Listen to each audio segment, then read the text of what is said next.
Is Chiang Mai as inexpensive as everyone says, or is this digital nomad paradise getting a price hike? Hey, everybody, welcome back to another episode of Philly in the Brain. Slow travel. In today's episode, we're talking about the cost of living in Chiang Mai if you are slow traveling or if you're an immigrant slash expat. Look, or if you plan on retiring anytime soon. So we about to get all up into it. What we spent, the numbers, this is where brain shines. She be crunching those numbers. So if you curious about how much it costs to live here, you don't want to miss this video. All right, y'all. Y'all ready for this? Stay tuned. There you go.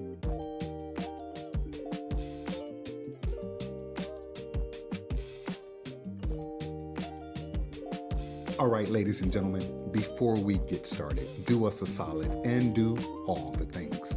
Like, comment, share, subscribe, and don't forget to hit that notification bell so you know when we're dropping another video. That's right, guys. We cannot do this without you. When you hit the notification bell, when you share our videos, when you watch them, like them, it tells YouTube to keep pushing out our videos so that people can hear the message, guys. All right.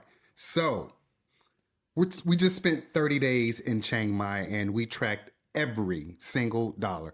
Now, from our $900 Airbnb to our $5 dinners, even the final cost of the whole month surprised us. So we're going to share that with you right now. So up next, we're going to go to Bangkok. So we just wanted to get some stuff done in Chiang Mai so we can have a comparison. All right. So y'all ready for this? It is the housing and the peace of mind. That's what I call housing, peace of mind cost. Yeah, so we start off in Airbnb. So we stayed in Chiang Mai for a month. The Airbnb is called The One. And while we were there, we took some time out to go and look at condos. As you guys know from watching our previous videos, and if you haven't yet, go check them out. We have visited several condos there. So before we go through the pricing, just kind of give you guys a visual idea. At this particular property, there is a restaurant on site. There's a small market store on site. Because the 7-Eleven is like a 10-minute walk away. Yeah, so 7-Eleven was 10-minute walk. So that was kind of like a negative for us. But the amenities were so nice. They had a co-working space. Yeah. They even had a gym. They had the Pilates class. They even had a kitchen where you could cook and host bigger gatherings. They had spaces for the children. They had the water slide. They had the multiple pools. It was just a really well-kept, well-maintained property. It looked like it was more family-oriented than anything. I mean, you can kind of have, it was some family members staying there and also some single individuals staying there, but it was more like, almost like locals were there too. A mixture of foreigners and locals. It was a mix. You could tell. Very comfortable environment, and you could, as Phil mentioned, it was very clean because walking through the hallways, going to downstairs, and going out to the front area, waiting on the cars, everything was really clean well maintained. You can tell the unit itself. How much did we pay for that Airbnb?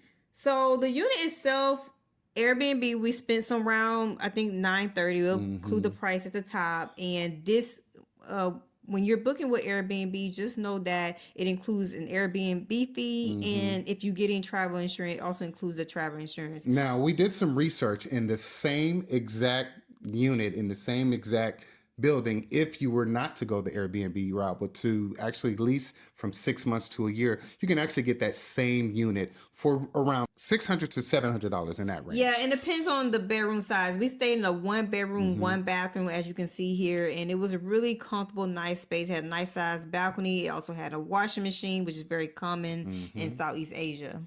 All right.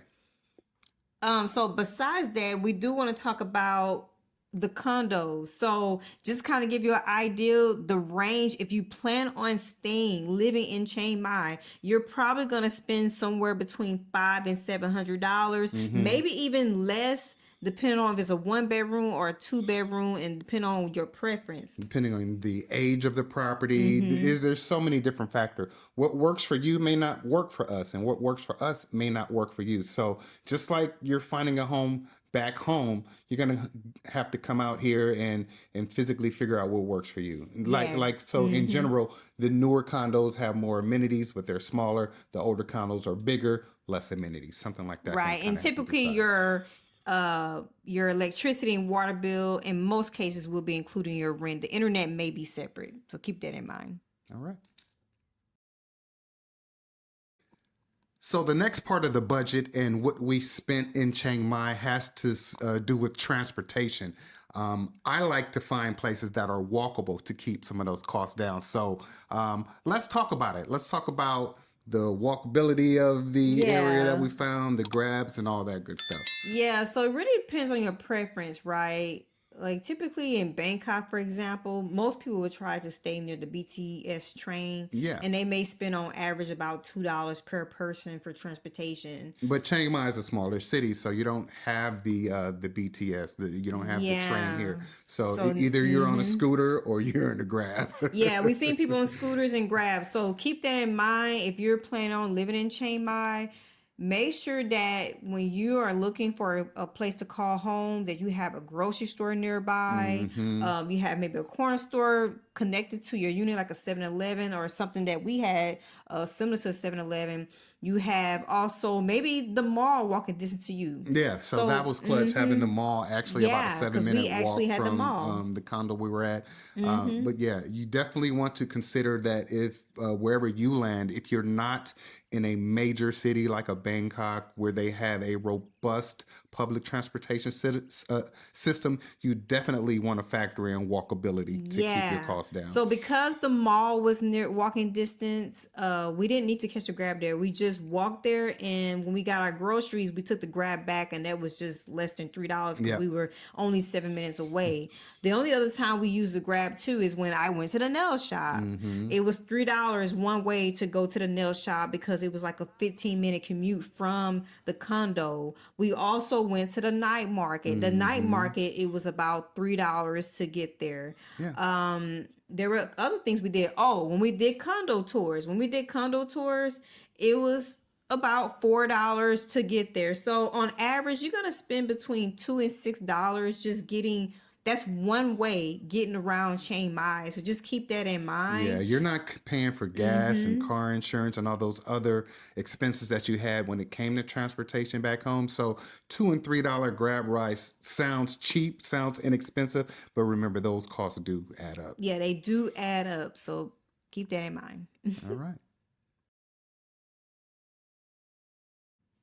Y'all know we are on my favorite section. Because there's a 600-pound man that lives inside of me. Let's talk about food.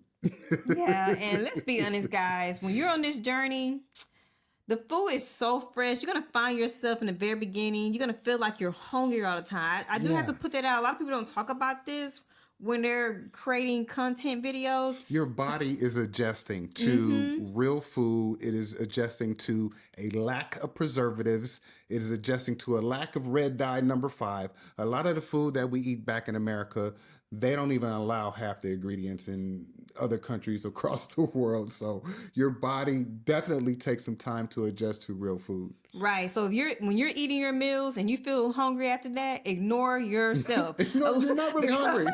You ain't really hungry. I told Phil many times, you're not hungry. It's in your mind. But I am hungry.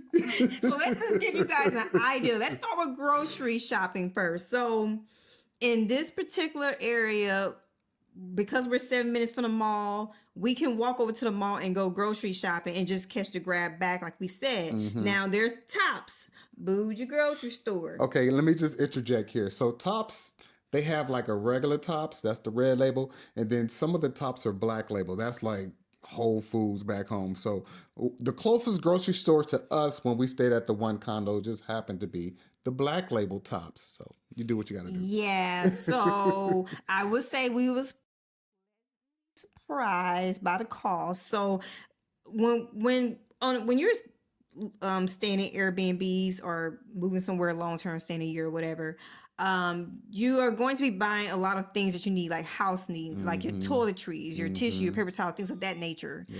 Along with your food. So it was a little bit more than we typically would pay. And I say a little bit more than we typically pay because if we stay in Pattaya or Kuala Lumpur, we probably spend between $50 and $60 on groceries, right? Yeah, it just happens to be the closest store to us was the bougie Right. store. And because we needed all these things. So it was about $132. And that's a lot. That's a lot for this particular area and where we were located. Yeah, but rest assured, we made friends here. Shout out Tiara. And she said, don't worry, when y'all get back, I'm going to show y'all where to shop. We're going to take you to the local markets. We're going to shop like the locals. Because honestly, if we would have just hopped in a Grab and went to the Lotus grocery store, we probably would have spent So we did lot both. less. And I want to say that both, even going to Lotus, we spent at Lotus around $91, $92. And that's still pretty expensive for Lotus.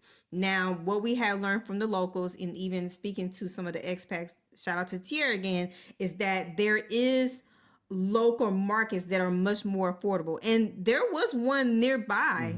We saw it later on because Yeah. it wasn't something that you can see within the bushes, because there's a lot of bushes around us.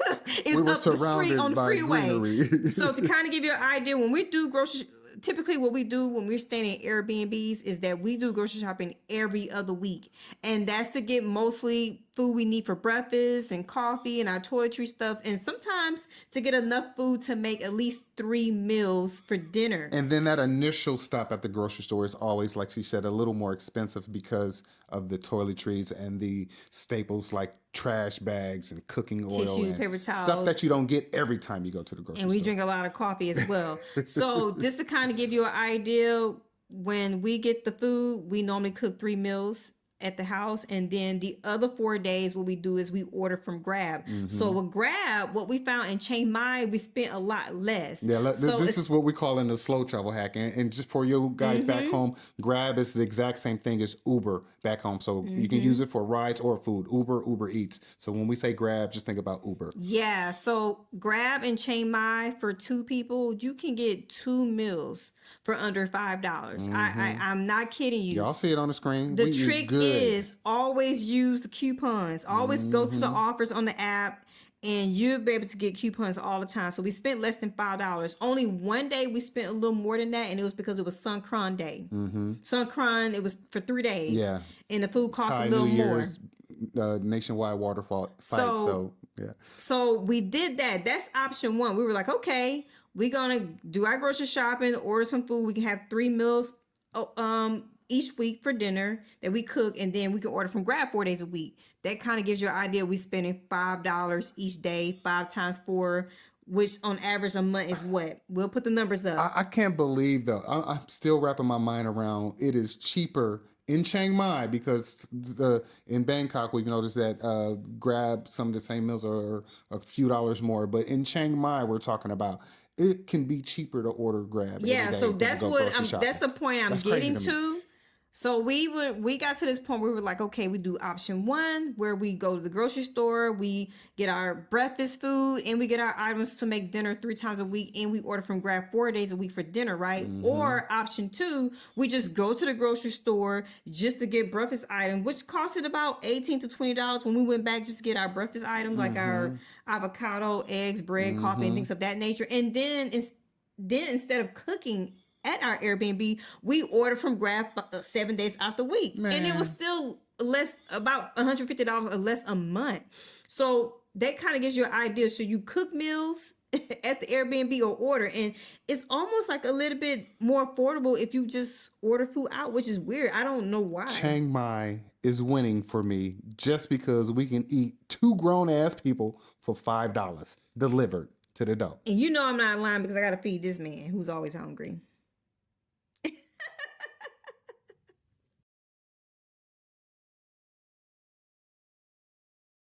All right, so let's talk about the budget part of this. I call it the feel human budget because yes, we are out in these international streets on a budget, but we're not trying to be on such a tight budget that it sucks the joy out of living. So there's just certain things you have to do to feel human. All right. Right. I mean, for example, I didn't go to the nail shop since my birthday. My birthday was in February, and I was just like, I need to go to the nail shop. So Phil and I talked about having a thing for myself where at least once a month I am doing something for myself.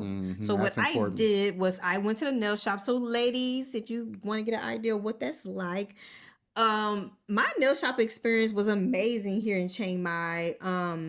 And they had hot water, and I had to say that without disrespect It is because so hard to please her when it comes to nail, y'all. no, it's because some places don't have hot water, and I know we're used to that in the States. It's never been an issue if they have cold water, but people do have questions as far as is it hot water or cold water. I didn't expect that. I was surprised. I was like, oh, it's hot water. But either way it go, my nail shop experience was nice. They did a manicure and a pedicure. I had shellac done on my actual nails, just my actual nails, and I had a full manicure done on my feet, and I had the Pedicure? full scrub and everything. Oh, pedicure. So I had a pedicure and manicure, Manicure? pedicure and manicure. I had everything done, including shellac, and it was only about $32. I mean, it was an amazing experience. So that's give you ladies an idea of what it costs to get What would your that have cost in the States? Because I'm not familiar with all those in the shellac and States, all that. about $130. That's Oh, crazy. okay. That's what I spent the last time I was there. Remember we used to go to that nail shop Yeah, near the yeah, house? I And remember. that's what I was spending getting the same exact thing, $130 something dollars.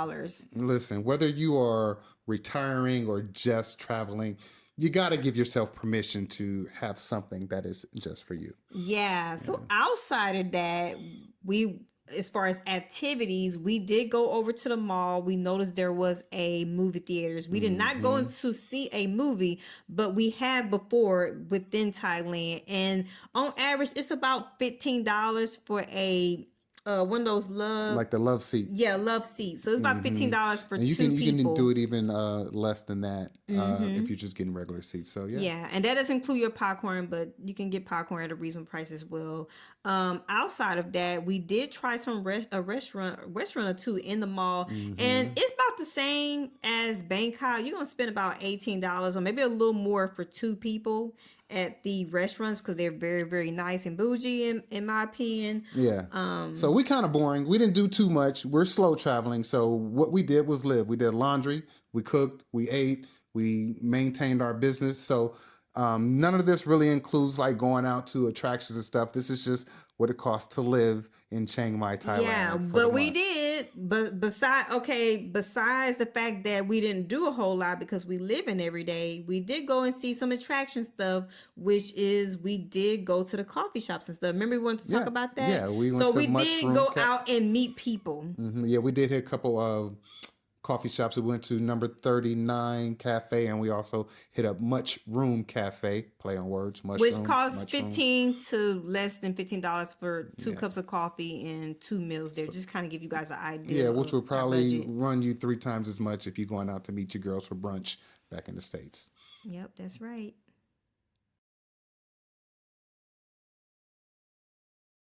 All right, so we talked about housing, we talked about transportation, we talked about food, we talked about treating yourself like a human and staying within the budget. We talked about getting your nails done, going to the coffee shops. You have to feel human. Now that we've talked about all that, what is the grand total for the month that we spent slow traveling in Chiang Mai, Thailand? Yeah, so we did the best we could to calculate everything. What we use is travel spend, and this is where we calculate everything we spend on a daily basis on transportation and also eating out. That for those of you who don't know what travel spend, it's just basically the app that you can download on your phone and you can input things that you are spending your money on. So for Airbnb, as we mentioned before, we spent like $943 or $944 if you want to round it up. Transportation, we spent between $2 and $5. So on average, I want to say we probably went out once or twice a week. So you kind of get an idea of that. Grocery shopping, we went to the grocery store.